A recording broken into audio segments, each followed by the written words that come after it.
2008. And prior to that, I actually had my own restaurant. And at both the restaurant and at the video production company, I've been lucky enough to receive awards for my work, so I can understand, people having high quality and high standards for what they want to do to present themselves and their businesses.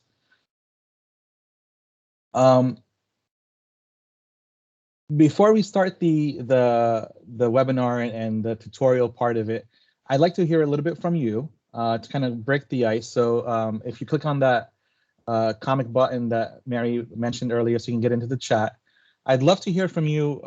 What streaming platforms are your favorite? What are your go-tos? Whether it's the long form videos like Netflix and Hulu or HBO Max, whether it's kind of those medium length videos that you'd watch on YouTube or Facebook, or are you more into kind of the shorter, quick hits that you would find on TikTok or on Snapchat or Instagram stories? I'd love to hear from you and share with your fellow attendees what it is that you like to, where you like to watch your videos. So a little bit about us at Penn Studios. We are a part of PA Media Group. However, I try to think of us as a startup and a century-old plus business. The Patriot News started in the 1800s, eventually evolved into the digital evolution into Penn Live, which is over a decade old now.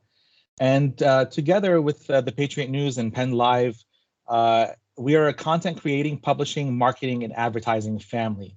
And we've created quite a media powerhouse here in Pennsylvania.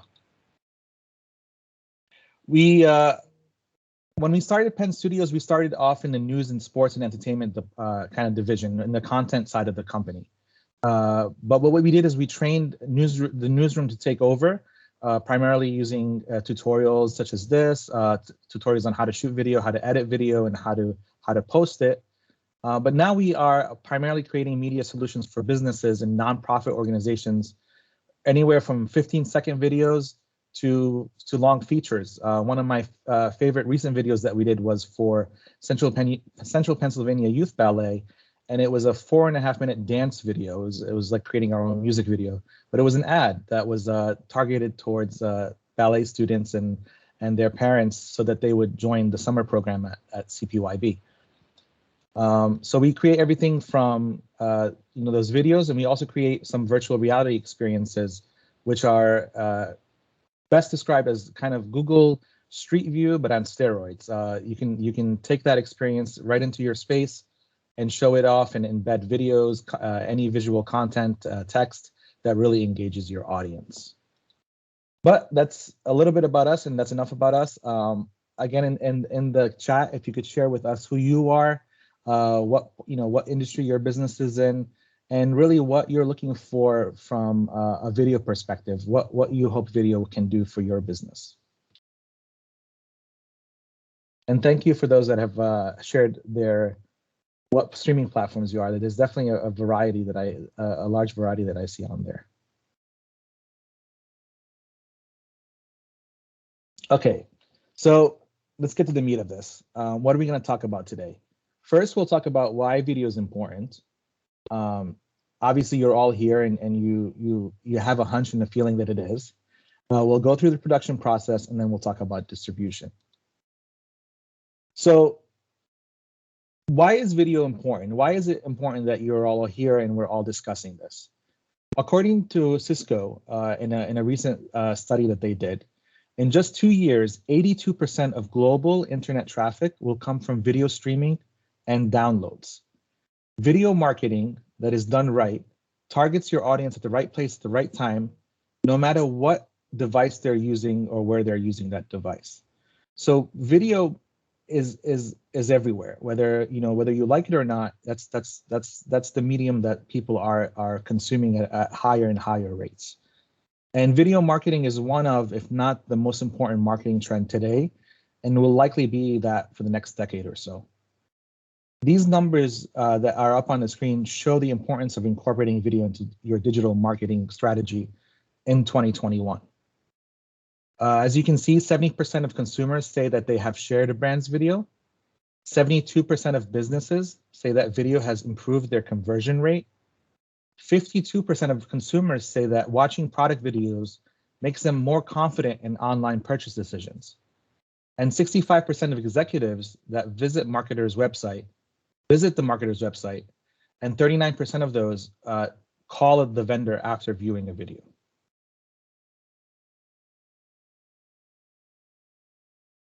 Because of surveys like this one done by Lemon Light, we know that people highly prefer video as the method of learning about a new product or a new service. In fact, in this chart, 68% said they prefer video. That red spot that's next in a distant second is 15% preferred text-based article, a website, or a post. So more people pay attention to video and are less likely to skip parts of it like they do with written content where you can just kind of skim through. And that's what we're really after. That's the golden ticket, is a person's attention and time. And video is proven to hold attention better than any other media. And video on your website, on your social channels, and as a major part of your marketing strategy is really the best thing that you can do for your business. And one more statistic that I'd like to share with you before we get into the production process. Video specifically helps by increasing your click-through rates and your organic traffic by 157%. It lowers your bounce rate as people stick around longer on your site to watch the video and are spending over twice as long on a page with video than one without. So why is it 50 times more likely to drive organic search results compared to text? Because people find video content more compelling. So Google pushes those pages that include videos higher in the rankings since people are spending a longer time on those pages. All right, so I think we all agree that video is important. That's why you're all here. So how do we create it? What's the best tools that we have? What are the best tips that I can give you about creating video?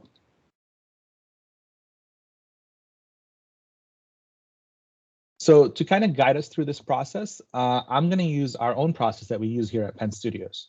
This is a guide to our production process, and it will help us, put this tutorial into an organized fashion. So first, we get to know you, right? This is the first important step that we can do is we get to know you. We figure out what you need and what the rough plan is for the video. So this is where I want you guys to take out your notepads, or open your Word document on the side and start taking notes. Because there are 4 essential parts to video. There's, of course, to creating video. There's the camera, there's the lights and the sound, which we'll get to. But most importantly is the story and the types of videos that you want to create. So before we even get into the camera, into the lights or sound, we want to talk about the story, about the video itself. And this is your acquaintance part of the step. So what type of video do you want to create? What kind of content is it that you want? Is it an explainer video that answers common questions someone would have about your business or about your service or about a product? Is it an interview video with experts within or outside your company? Is it product videos? These can be product launch videos to create hype and excitement around a new product or service you are offering, or it could be a demo video on how to use that product. Video testimonials, something that we do a lot of here at Penn Studios, are very powerful ways to establish trust with your viewer. Seeing real customers espouse what's great about working with your business or using your product or going through the experience that you are offering, that goes much further than just if you were to say it yourself. And of course, you can create event videos that can document a special event or a community service project that you or your employees are doing. And these are just really a small sampling of what you can do with video. Storytelling, someone put in the chat, very important. Whatever it is that you choose, the type of video that you do, story is very important. The second question in this step, this acquaintance step that you want to go into is where is your video going to live?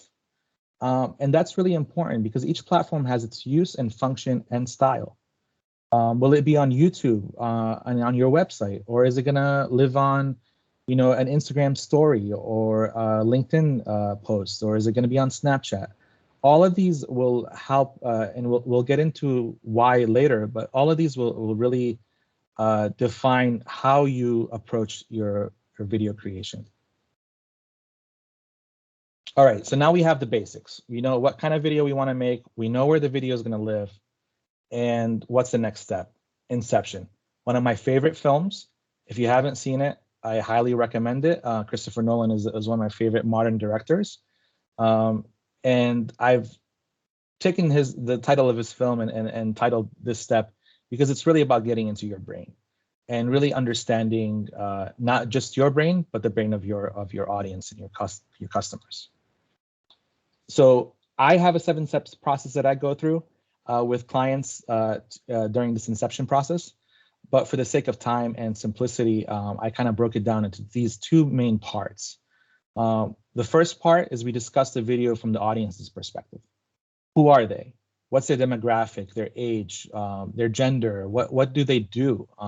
What are their passions and what drives them?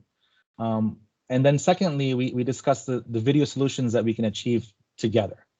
What are the issues that they have? What are the solutions and problems that you're solving for?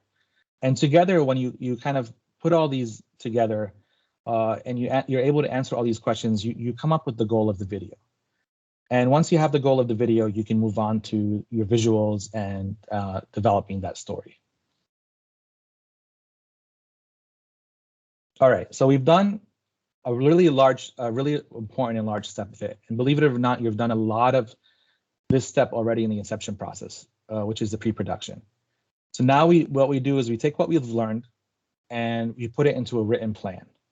So we know what type of video we want to create. We know where that video is going to live, and we understand our audience and the goal of our video. So that now we're going to storyboard or outline our video. And this is where I'm afraid I don't want to lose any of you. I don't want you to look at this slide and say, oh my God, I don't know how to draw. I don't know, I don't know how to, I can't draw for the life of me. That's not the point here at all.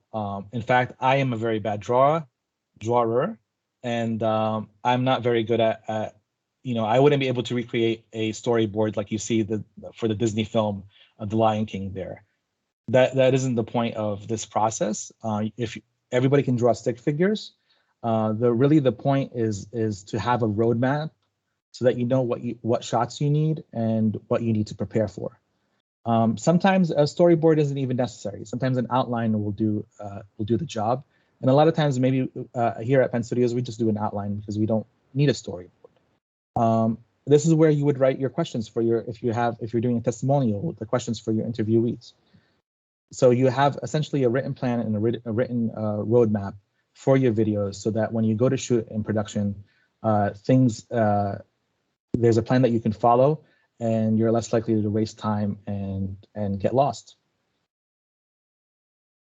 All right, now the fun part, right? Let's make the video. Lights, camera, and action is something that we all know, but what we really need to have here are lights, our camera, lights, and sound. With the camera, I teach a class I teach a college course on digital filmmaking, and one of the I think the most important things that I tell my students is not to get caught up in the tools that they're using. What's really important is the story that they're telling. And very similarly here, I don't want. Sometimes people will stop because they say, "Oh, I don't have a really nice camera," or "I don't have this $3,000 camera or this $5,000 camera that shoots really amazing video." So I can't create a video. But the fact is that we all have amazing cameras in our pockets. We all have our phones, and these phones are shooting. If they're not shooting just HD, they're shooting 4K and sometimes even 8K, which is ridiculous. You don't even need 8K for video for streaming purposes. But you have that tool in your pocket. So your phone is a great tool to start with. If you do want to bump it up, you can go to consumer level or even pro-consumer level prosumer cameras that will range from about $500 to $1,500 usually in the price range there.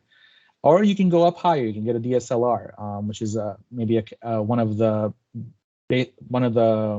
entry-level cameras that we use, which shoot really great HD, and some shoot 4K. And with your different lenses that you can get for those, you can get really great images. What you really don't need is a cine camera. We use it because we're a professional production company, but it's really overkill for a small business to have to worry about purchasing something of that level. Now that you have your camera, we need something to hold it, and ideally that would be a tripod. Tripods, you can buy one on Amazon from anywhere from $20 to hundreds and even thousands of dollars. But all you need is something basic that will hold the camera, the weight of the camera that you have. So for a phone, you just need a light tripod that would carry a lightweight phone. Now, if you don't have a tripod, you have yourself. You are a tripod. And so I want to give you some tips about how to best hold your phone or a camera, and whichever way you're moving, in order to do this. So one thing that you can do is hold your camera close to your body. What I see a lot of people do is they hold their phones all the way out, and they're holding it so far from their body that they're losing that center of gravity that their body gives them, and it creates really shaky and unstabilized shots, which are hard to watch on whether you're watching on mobile or on TV. So you want to make sure that you bring your elbows in, so it brings your phone in as close as you can, while still being able to see the screen, to be able to manipulate the video and shoot the way you want to shoot. And thirdly is don't hold your breath. I think a lot of people sometimes feel like they got to hold their breath. That's only going to make you probably pass out at some point. It'll make you take a deep breath at a point, and it'll ruin the shot. So just kind of breathe normally, be patient with yourself, and just don't hold your breath, because that's just bad for everyone. If you do want to buy some grips for your phone so that you're not just holding it with your hands, there are a couple of options out there. There's single-handed grips, and there's double-handed grips. I like double-handed grips because they tend to be a little bit more stable. However, whichever way you go, if you do buy a grip, do buy ones that have they're called cold shoes. They're shoe slots in the phone, and that's really where you see the microphone and the the little light that's kind of attached there. It allows you to attach these accessories to your rig, so that you could get better sound and have some light attachments as well. So, and those can range anywhere from $20-$30, and then they can go up in price. You can get ones that have stabilizing gimbal in them, so that as you're moving, it keeps the phone stable. Really, it's as much as you wanna spend there. But again, you can do this on a very tight budget. All right, now that you've got your camera and you know how to hold that camera, we need light. Light is the most important and the first important ingredient in filmmaking. Without light, we don't have video. The most important light we have is fortunately free.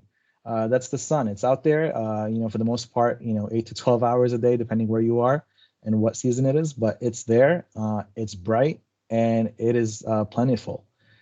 So you want to work with natural light, and then you can supplement it with some lights that you have, whether they're lights that you already have that you can repurpose, or whether they're lights that you would like to purchase. A good entry level is buying. They have these LED ring lights. When you're looking for those LED ring lights, there's two features that I would recommend that you look for. One is that they are dimmable, so you can go from a dim light to a very bright light. And second is that they have a temperature control, at least at 2 temperatures, if not like a one that you can go from very low to very high temperature. If you can go from at least daylight to warm light, so usually about usually we see them. You'll see them when you buy light bulbs, for example, at Home Depot or Lowe's. they have, different temperature on the lights. You have very warm light, which tends to have a yellow color, and you have very white light, which is more like a daylight temperature. And if you want to go all out, you can buy a three set light for 3-point lighting, and those can range from you can buy them on Amazon or BH Photo for anywhere from a couple of $100, about $250 for a set of 3 very basic entry level lights, and they go up to thousands and thousands of dollars, of course.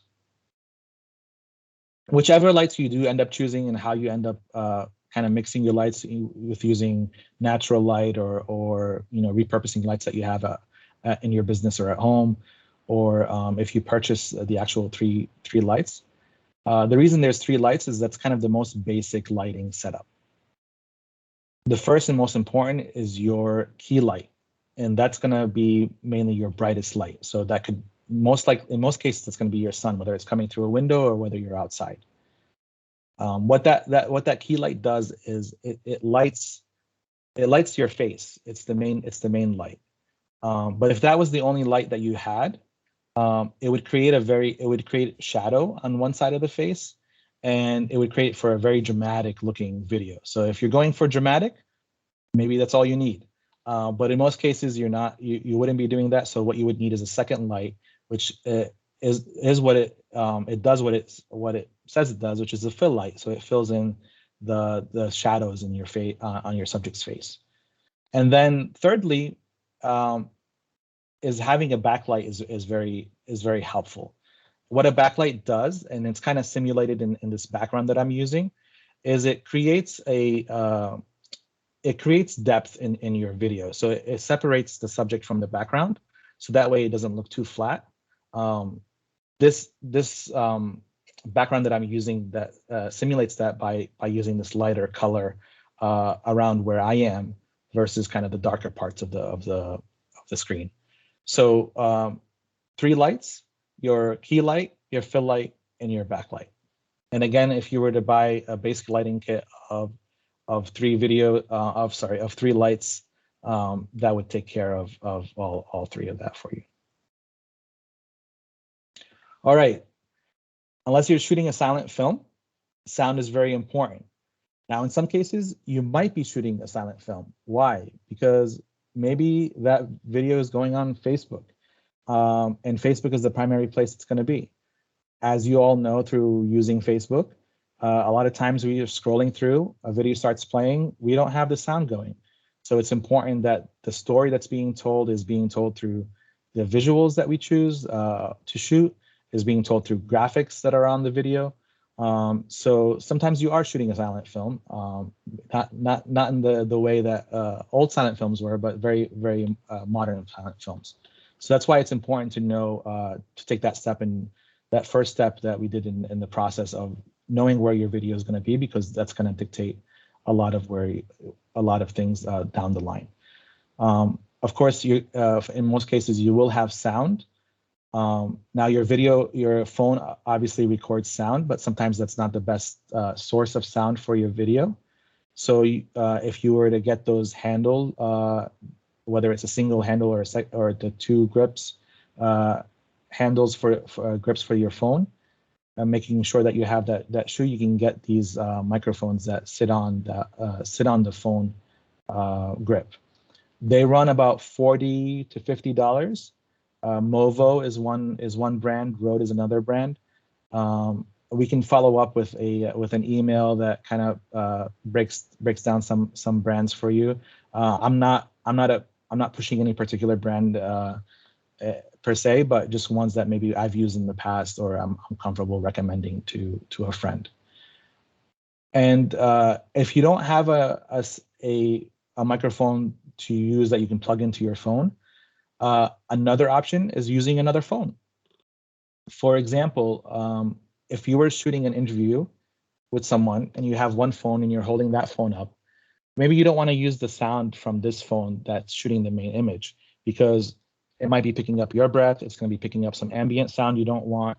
So what you can do is you can take a second phone, use the recording function on that phone, place that phone close to the subject that you're shooting and have that record the clearer sound since it's closer to the subject. And then, of course, the final option there is having a shotgun mic or lapel wireless mic. Those can get very, very expensive very quickly. So unless you're committing to building a small studio in your space, wouldn't necessarily recommend that route. Okay, so now we have those four elements, the story, of course, your camera, your lights, and your sound. Now, which way are we holding this phone? Are we holding it horizontally, or are we holding it vertically? We go back to that first step that we took, right? Where is that phone living? Is that phone living on Instagram stories? In which case we shoot vertically. Is that video living on YouTube or on your website? In which case you're going to shoot horizontally. It's very important that you take that first step so that you know how to shoot this phone, because what you don't want to do is shoot vertically for a video that's going to show up on YouTube in a horizontal fashion, because then you have these two ugly black bars on the side. Or the opposite is if this is a video that you're primarily going to use for Instagram stories, for example, you want to have it to be vertical. Otherwise, it's going to be small and have black bars on the top and the bottom. It's a lot of wasted space there that you could use to fill with your message in your video. Now there's a lot I can go into. This is about how to frame and how there's a lot of aesthetics that one can talk about. But the most basic of all is understanding a rule of thirds. In this situation, what you want to know is that the points of intersection equal the points of interest. And what you have is an image that's divided into three equal parts horizontally, and then 3 equal parts vertically. The image on the left with the bird, you can see that on the left side of the image, the bird is lined up very nicely. The eye is smack dab in that point of intersection. It creates a very balanced image, and the bird is looking into the empty space to the right. If that bird was facing the same way, but it was on the right side of the image, it would look off, right? Because the space is behind them instead of in front of them. So similarly, if you were shooting a subject and they were talking off screen, you would have them. In this case, I'm going to use me as a subject, and I'm talking on camera. You want me looking into the empty side of the screen. What you don't want me to be is kind of sitting on this side and looking this way. One is it's very claustrophobic, and secondly, it's a waste of space behind the individual. If you're shooting outside, you're shooting some beautiful landscape shots. Just like in that center piece, we have that beautiful balance horizontally. We have the water in the bottom third. You have the mountains in the middle third, and then you have the sky in the top third, and it creates a very balanced centered image. And then on the right, we have a little bit of a landscape plus an individual. Again, the individual is nicely placed on those points of intersection on the right, and it creates a very beautiful, also balanced image. We will have a part for questions in the end, but I did just see one really quickly in the chat about would a ring light or light attached to your camera be sufficient for a fill light? And yes, usually that's because the camera is usually close to the subject. That's going to be usually the brightest light that hits the subject's skin, or whether it's a product or whether it's a person. It's going to be the brightest light, so it could work as a fill light.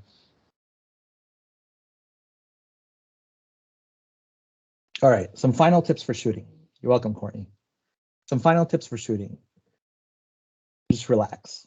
When I'm shooting individuals and I'm doing an interview, the most important step I can take in the beginning is to getting them to relax.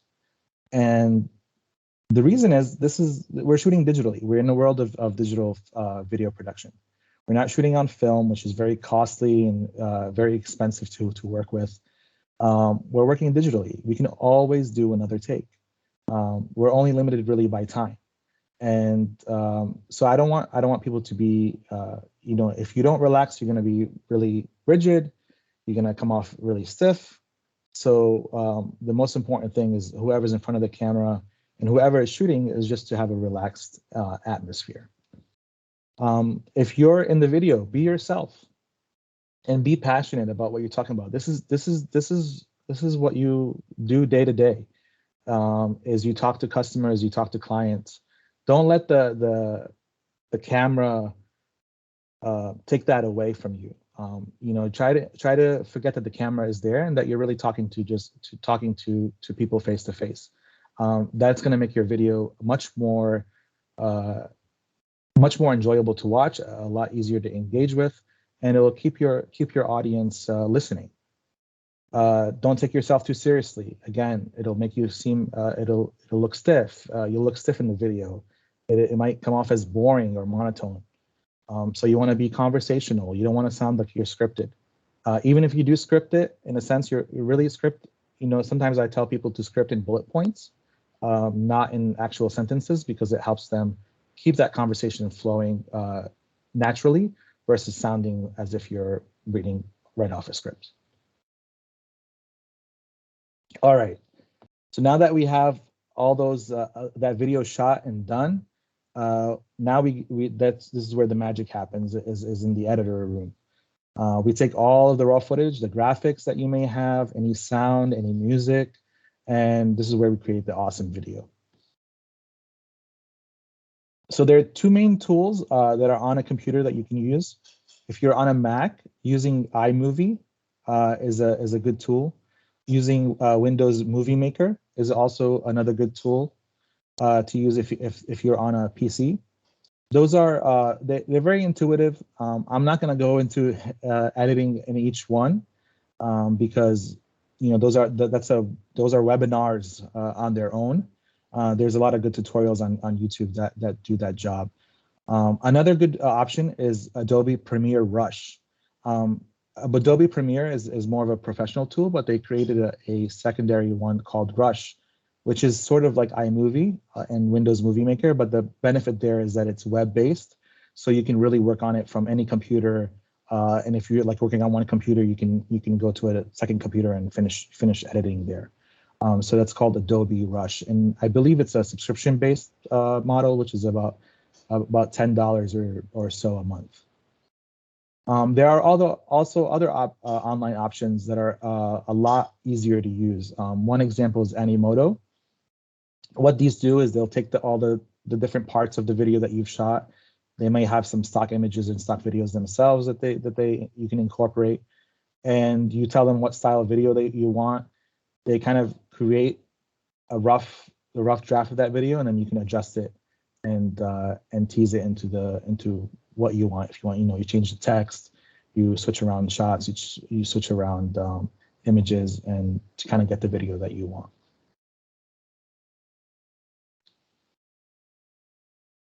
Now that you have your video and you've edited it, you're not done, not quite yet. My boss, Kate Barron, she's the president of PA Media Group. One of the best advices that she's given me, and she actually wrote about it in one of her newsletters recently, is that every editor needs an editor. So just like you would with a paper or any copywriting that you would have, you'd have a fresh set of eyes look at it. You want to do the same thing with your video. You want to have a fresh set of eyes look at it. Make sure that it's getting the right message across. Make sure that there's no mistakes that are in there. So go back, you revise it. We do this process in Pen Studios with the client. We go through a revision process to make sure that the video is fine-tuned to as close to perfection as we can. All right. Usually at Pen Studios, this is where I take the video and I hand it off to the amazing marketing and advertising team that we have here at PA Media Group and at the media groups across Advance. Because they're able to take that video and they're able to optimize the delivery of that video to get the views that you want. What I'm going to do is kind of give you some tips on how you can best do that with your video for free. And then I'm going to introduce my colleague, Kelly Gambini, who's going to give you some paid options that are available. Sorry. So we all know the adage, if a tree falls in the forest, it doesn't make a sound. Very similarly, my question is, if you create a video, but nobody sees it and nobody, ever watches it, does it even exist? There are two sides to content, right? There's the creation side, and then there's the engagement side. You want to create informative and engaging content, and you want to make sure that it's out there. So we want to make sure that the right people see it at the right time, and that could be through SEO optimization or through targeted marketing efforts. Focusing first on SEO, here's what you can do to boost your SEO to make sure that your content, specifically video in this case, first is on your website. You want having high quality content that educates, informs, or most importantly, engages your visitor is the best tip I can give you. And video is the best content to do that. So video on your website. Quality within quality. A video on its own on a web page is a sad and very lonely video. Please don't do that to your videos. Always embed quality content with quality context. Make sure that you embed your video on a page with relevant and informative content. This will let the search engines, primarily Google as well as Bing and Yahoo and all the others, but this will let them know that not only do you have engaging multimedia on your website, but it'll better know what that multimedia is about. So you want to make sure that the content relates to one another, or else you'll be misleading your visitors, which increases your bounce rates, and that's not good for search results. You don't want to say, basically you don't want to create clickbait. If possible, and when possible, including a transcript of that video is very helpful on the site. Whatever you do, you want to make sure that your videos that you have and you plan to make are on your website on any page that is relevant. So not just like, plopping it up on the homepage. It can be on a product page, it can be on the commerce page, it could be in a blog post or in the FAQ page. But whatever you do with that video, like I said, you have to put it in context. But make sure that you are using the tools that come with the video platform that's hosting the video, whether that's on your website or whether it's on a tool like Vimeo or YouTube. Just like there's two sides to the content side, creation and engagement, there are two halves to SEO for video. The first half is the high quality content, the high quality video that you created. The other half is the technical, descriptive details that help make sure your content isn't alone in the woods. So when you post your video, you want to make sure that you fill out all the details that make it visible to crawlers that are indexing the site. So you want to make sure that it has a title. You want to make sure that it has a good description. Use those meta tags, fill them out, put in keywords. You want to treat these elements like you would any other SEO element, whether it's a photo or a graphic. Make sure that they speak to what your visitor would be searching for. Sorry, I'm going to take a drink of water. When done well on a platform like YouTube, not only will it boost your page's SEO, but your video is likely to be found on the world's second largest search engine, which is YouTube. Now, I'm just going to give you some tips for YouTube, but this can be used on Vimeo and some other video sites as well, video platform sites as well. There are 4 key areas that you want to focus on. The first is your thumbnail. YouTube or Facebook or a lot of platforms will automatically try to choose a frame from the video. If you can, create a thumbnail that is going to be, one, is going to capture your audience's attention, and two, if possible, putting some graphics on it that tell your audience what the video is about. But the most important are the next 3 items. One is the title of the video. We want to make sure that it's descriptive, it's clear, it's not clickbait. Second is the description, making sure that that itself is very descriptive and very clear on what that is. Because not only is it important because you're telling the search engine and the algorithm what your video is all about. I'm sorry, not that you're telling the viewer what it's all about, but you're telling the search engine what it's all about, so that they know what the video is about. And to strengthen all that, making sure that you fill out the keywords or the tags for the video. It's really, I see a lot of videos that go up on YouTube that have no tags attached to them, and really it's lost opportunity. Unless you're Ariana Grande dropping your next hot music video, you need to use these tags, and fill them out. It allows up to, I believe 500 characters. As you can see with this one video that we posted for Penn Live, we fill it out with everything. It could be a variation of the word.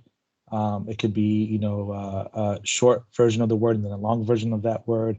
It could be a phrase. Think about what you would be searching for if you were looking for this video. And the same rule goes with social media posting. So whether it's on Facebook, LinkedIn, Snapchat, Instagram, using all the tools that they provide to create good context for your video, so that it's easier to find and it's easier to understand what it's all about.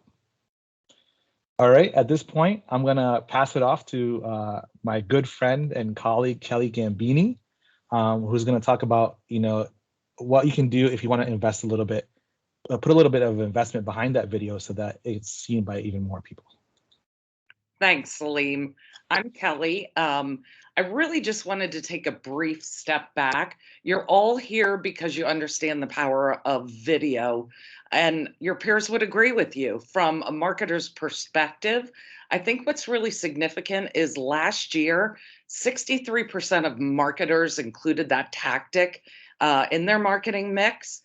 It was almost a 20% jump in 1 year to 81 businesses using video as a tactic. And there's a very good reason. Viewers retain 95% of what they watch in video. And you're interested in creating those assets, so let's leverage them.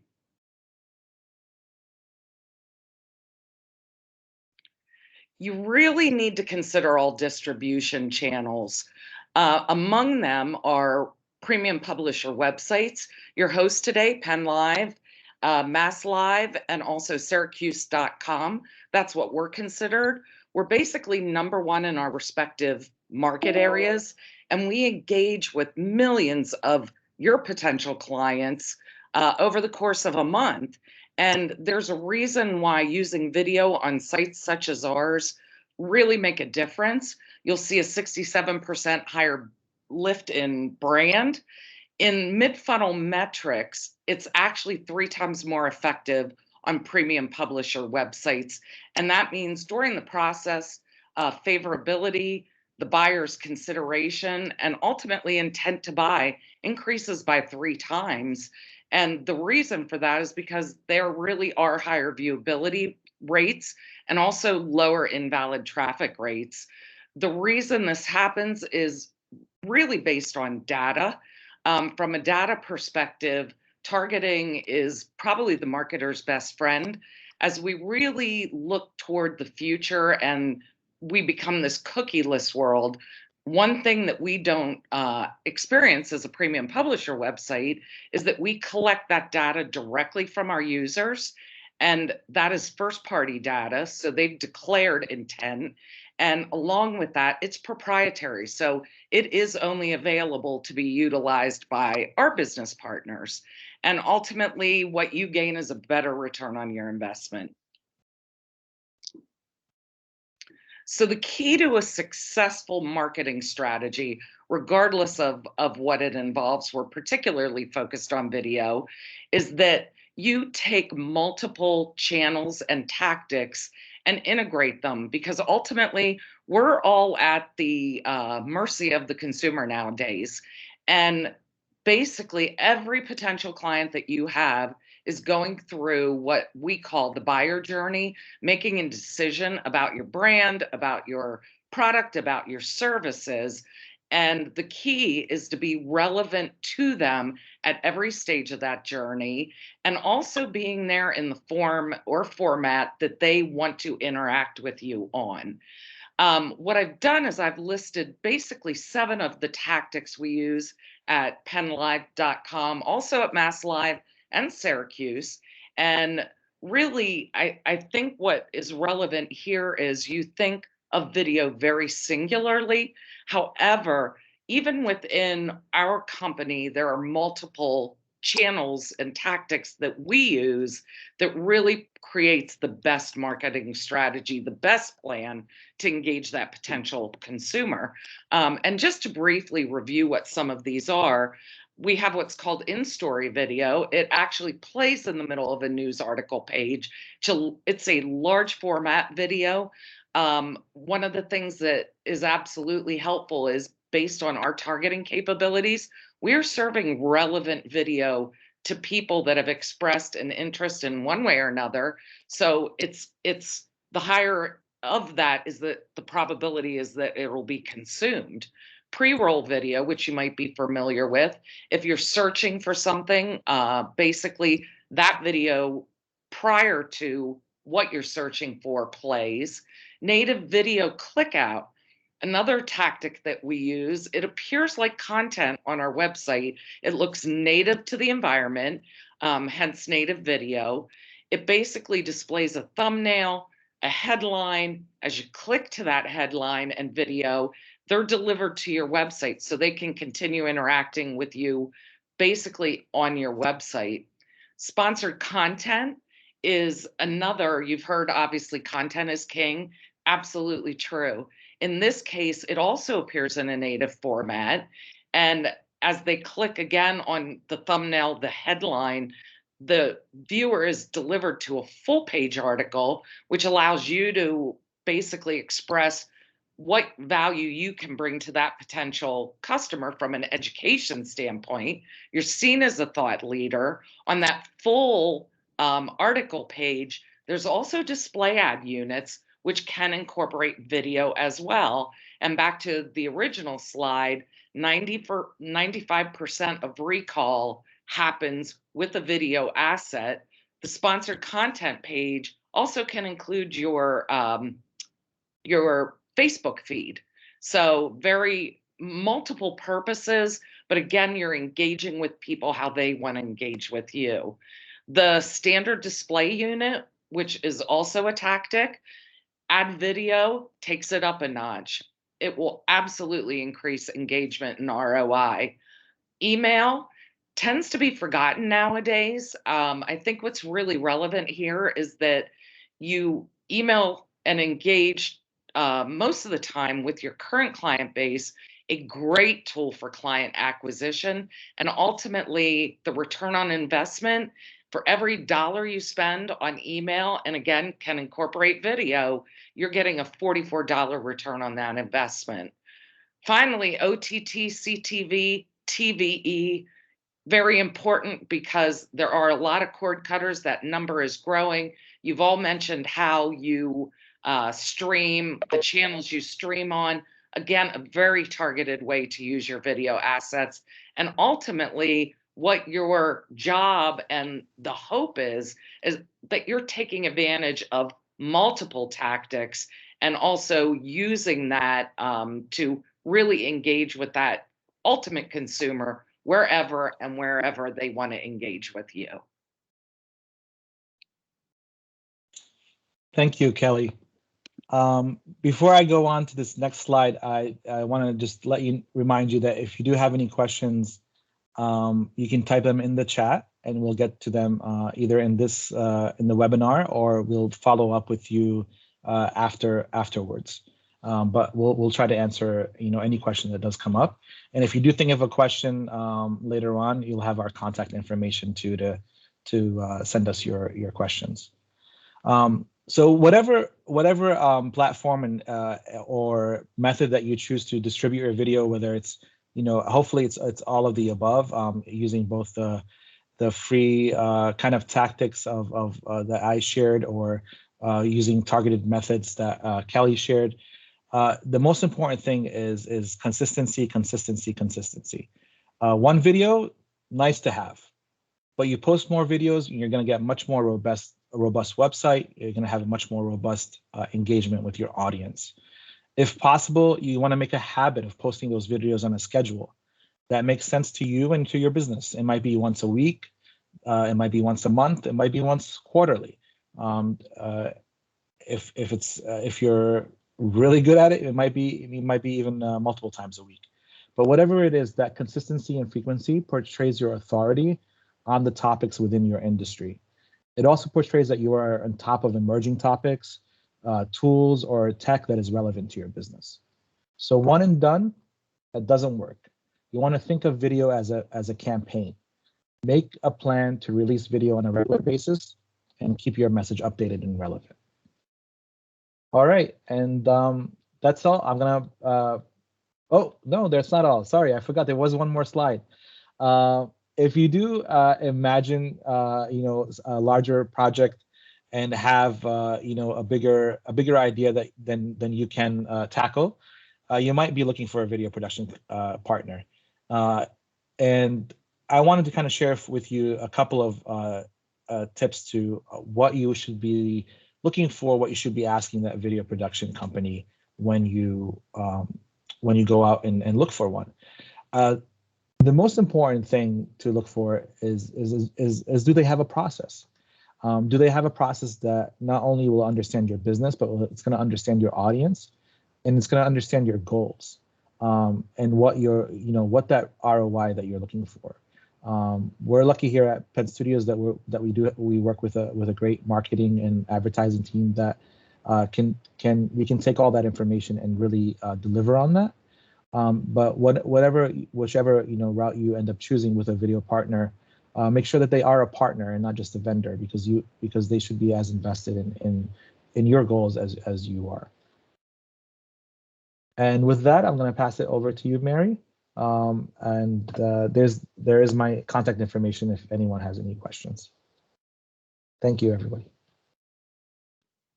Thank you so much, Salim. We do have a question from Courtney here in the chat. Salim, we already purchased some lapel mics. Will those be sufficient compared to an external mic?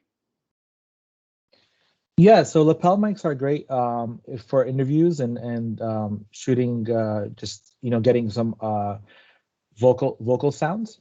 So if you're trying to get, if you have a group of people, lapel mics will get. You'll need too many than you can handle. So having sometimes a shotgun mic as a second mic or as an additional mic is helpful. Just so that way, for one is it gets other sounds that the lapel mic might not get, and it's also a good backup in case the lapel mic fails. Awesome. Thank you, Salim. Well, I want to make sure that we have no other questions in the chat, but like Salim said, if you have any questions, please feel free to send them into the chat, or you can email us after. So I wanted to thank you for your time. Please look for your email. I will be sending a follow-up survey and a way to download today's recording so you can watch it again and again and get those tidbits of information out when you're producing your next video and looking for a partner.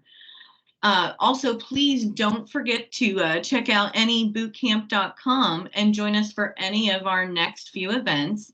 The next taking place on Thursday, July 1st, so that's 2 weeks from today at noon, and it's on diversity and inclusion, marketing to a more diverse brand.